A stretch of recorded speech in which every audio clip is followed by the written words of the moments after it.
يا رمضان سلام مرحب، شعب المسلمين رحب، منتظرين بنترهب، زادنا صيامنا ما بنلعب. مرحب بك في كل دار، فرحانين صغار وكبار، نتآلف نزور كل جار، ننفق صدقة للإفطار. بسم الله الرحمن الرحيم، والصلاة والسلام على سيد المرسلين نبينا وحبيبنا محمد ابن عبد الله، نبي الرحمة ورسول الهداية، سيد ولد آدم، صاحب المقام المحمود، صلوات الله وسلامه عليه ما تعاقب الليل والنهار، وعلى آله وصحابته الأخيار الأبرار الأتقياء الأطهار، ثم أما بعد. السلام عليكم ورحمة الله وبركاته. xalqadeennii sagaalaad ee fahamka soonka ayaynu isugu nimi mar kale. ilaahay baa mahadda iskale. darsigeennii hore wuxuu joogay qofkii sameeyey galmo maalin rabadaana inaanu cudurdaar ku helaynin. haddii uu ku cudurdaarto anigu aqoon uma lahayn ama maan garanaynin in qofku hadduu reerkiisa u tago rabadaantii kafaara gudkan adag in laga doonayo.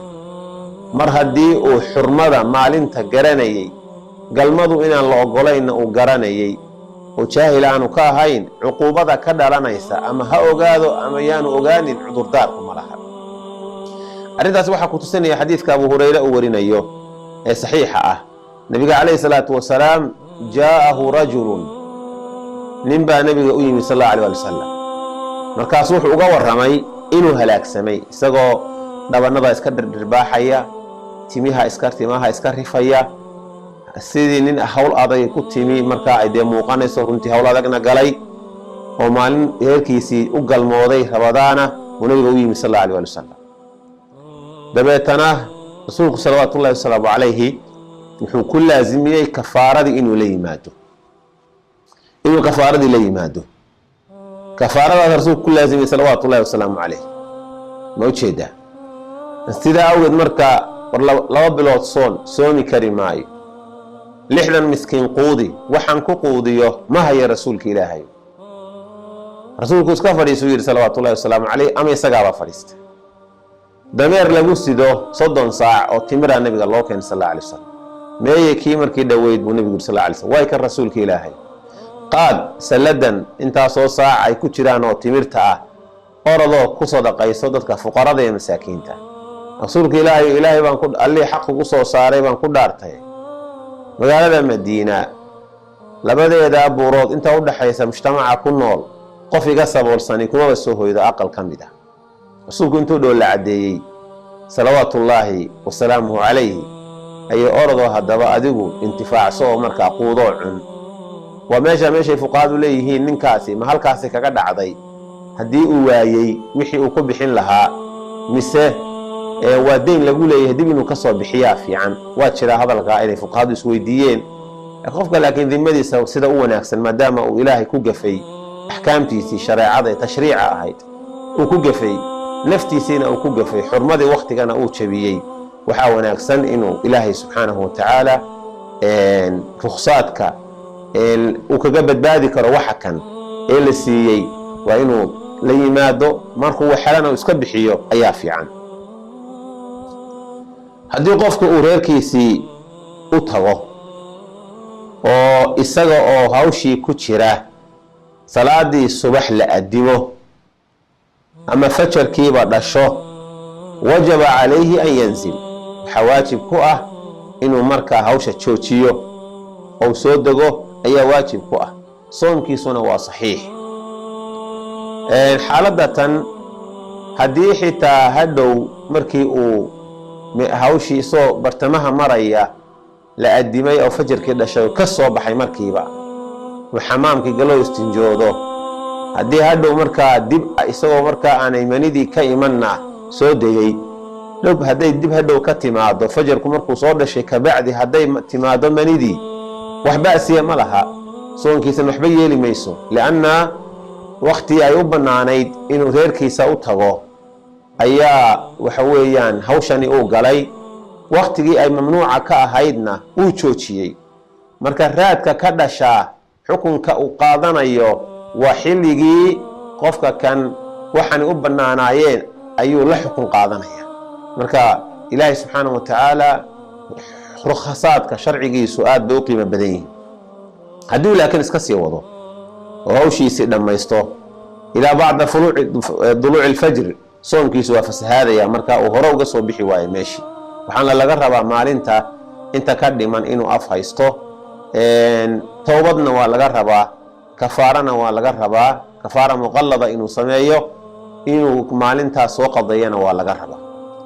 dhunkashada uu qofku ninka xaaskiisa dhunkado isagoo sooman, ama uu xaaskiisa soo qabsado oo laabta u saaro oo mucaanaqeeyo, ama taataabasho uu taataabto, ama salsalaaxid uu salsalaaxo, ama iyadoo aqalkii ka shaqaynayso marna soo galaysa marna baxaysa hortiisa maraysa oo aqalkeedii ka adeeganaysa uu isha la raacraaco si markaa shahwo leh uu isha ula raacraaco, qofkaasi waa u bannaantahay xaaskiisa. haddii laakiin shardi waxaa ah idaa kaana ya'manu calaa nafsihi, naftiisa haddii uu ku kalsoon yahayoo aamin uu ka qabo in aanay biyuhu ka soo boodaynin markiiba, ama aanay arrintaasi ku kalifaynin dareenka galay inuu galmo sameeyo oo markaa reerkiis ku sii daayo. caaisha radiallahu tacaala canha, xadiidka saxiixaynka ku yaala oo min xadiidi caaisha radiallahu tacaala canha, waxay leedahay kaana rasuulullahi kaana yuqabilu sal allahu alayh wasalam, nebigu waa dhunkan jiray xaaskiisa wa huwa saa'im, isagoo sooman, wa yubaashiru wa huwa saa'im, waana la mubaasharoon jiray oo jidhkiisa iyo jidhkeedu xaasaskiisu way istaaban jirin isagoo sooman. walaakinahu kaana amlakakum liirbihi aw liarabihi, rasuulku sal ly sl lakin wuxuu ahaa qofka idinku hanashada badan naftiisa iyo xubinka tarankiisa. si kasta oo wax u dareemo xitaa ma dhici kari jirin, waayo rasuulku sal ly slm wuxuu yidhi anigu waxaan ahay qofka ilaahay idinku cabsi badan, atqaakum wa akhshaakum lilah ayaan ahay bu nabigu sal alay ali wasalam. maxaa lagaga jawaabayaa xadiidka saxiixa ah ee xadiidka alqudsiga ah ee ilaahay uu leeyahay subxaanahu wa tacaala yadacu طacaamahu wa sharaabahu wa shahwatahu liajli, qofkan sooman waxa uu cuntadiisii iyo cabitaankiisii iyo xaaskiisii utegidda u tegi lahaa iyo galmadii wuxuu uga tegey aniga dartay, shahwadiisii aniga dartay buu uga tegey xadiisku markuu leeyahy. maxay tahay micnaheedu? labada xadiis ma khilaafayaan. xadiidkaasi waxaa loo jeedaa waa jimaaci, xadiidkanna waxaa loo jeedaa maa duuna aljimaac, wixii jimaaca dee ka sokeeya ayaa loo jeedaa. qofku hadduu yahay qof maxaan ku idhaahdaa shahwadiisu fududahay oo markiiba hamadiisu ay cirka tegayso, naftiisana aan ka adkayn, uma bannaana inuu isagu markaa sameeyo wax u keeni karaya inuu ku dhaco wax soomkiisa fasahaadinaya, oo markaa dee mafsadada soomkana in laga ilaaliyo weeye, oo markaa soonkiisii uu fasahaadinayo ama biyo soo duulinayo ama maxaan ku idhaahdaa uu galmo sameeyo. qaacidada sharcigana waxay tidhaahdaa kullu maa kaana wasiilatan ilaa muxaramin fa huwa muxaram, wax kasta oo xaaraan waddo u noqon karaya ku gaadhsiisa u noqon karaya isaguna waa xaaraam iyo qaacidoo tidhaahdaa. hadduu qofku habeenkii reerkiisii la kulmo ama uu isku junubo, dabeetana uu maydhi u maydhan lahaa iyo qubayskii uu dib u dhigto tiri hadhow aad maydhatid suxuurta iyo xilligaa, oo ay hurdo la tagto oo salaadii oo caddaatay oo fajarkii oo dhashay, ama iyadoo la adimayo ama lagu jiro uu kaco, wuu kacayaa markaasuu maydhanaya, soonkiisuna waa saxiix. lanna bacda alfajri ma dhicin janaabadatan qusliga waajibisaye waxay ahayd xilligii habeenkii qofkani hawshani u fasaxnayd. wakadaalika haddii uu riyoodo habeenkii isku junubana waa tabtaasoo kale.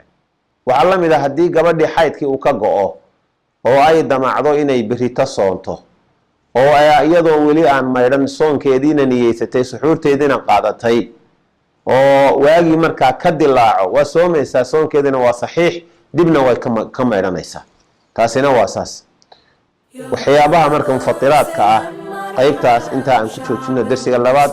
astawdicukum allah, wassalaamu calaykum. منتظرين بنترحب زادنا صيامنا ما بنلعب. مرحب بك في كل دار، فرحانين صغار وكبار، نتآلف نزور كل جار، ننفق صدقة للإفطار. مرحب بك في كل دار، فرحانين صغار وكبار، صلاة تراويح نلينا شعار، ونلقى البركة في الأسحار.